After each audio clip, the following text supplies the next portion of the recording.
యోరిచి మరియు మిచికాత్సు ఇద్దరు అన్నదమ్ములే అయినా ఇద్దరి దారులు వేరు. యోరిచి వాళ్ళ అమ్మ చనిపోయాక తన విచిత్ర శక్తులు నుదుటిపై ఉన్న మచ్చని చూసి భయపడి తన తండ్రి తనను ఇంటి నుండి పంపేశారు. మిచికాత్సు అక్కడే ఉండి ఒక గొప్ప సామురాయి అవ్వాలనే సంకల్పంతో చుకికుని వారసుడిగా ట్రైనింగ్ కొనసాగించాడు. అతడు పెద్దయ్యాక పెళ్లి చేసుకుని పిల్లలు పుట్టి చుకికుని కుటుంబ పెద్దగా మారాక కూడా యోరిచి తనకన్నా శక్తిమంతుడనే ఆలోచన అతనిని వెంటాడుతుండేది. ఒక రాత్రి చుకికుని సౌధంపై డీమన్స్ దాడి చేయగా మిచికాత్సు వారితో యుద్ధం చేశాడు. కానీ మిచికాత్సు ఎంత పోరాడినా ఆ డీమన్స్ ని పూర్తిగా ఓడించలేకపోయాడు.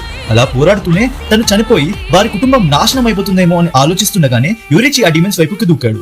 మిచికాత్సు కళ్ళ ముందే తను ఓడించడానికి ఎంతో కష్టపడ్డ డీమన్స్ ని తన బ్రీతింగ్ స్టైల్ తో యోరిచి ఒకే మాటతో చంపేశాడు. చాలా సంవత్సరాల తర్వాత కలుస్తున్న తన తమ్ముడైన యోరిచి తనకన్నా ఎంతో శక్తివంతుడని అప్పుడు అతడికి అర్థమైపోయింది. ఇతరులను కాపాడగలిగే నిజమైన శక్తిని పొందాలని తపనతో మిచికాత్సు తన తమ్ముడితో వెళ్లాలని నిర్ణయాన్ని తీసుకున్నాడు. ఇలా మిచికాత్సు డీమన్ స్లేయర్ కార్ప్స్ లో చేరాడు. ఆ తర్వాత ఏం జరిగిందో తెలుసుకోవడానికి మా ఛానల్ కి సబ్స్క్రైబ్ చేసుకోండి.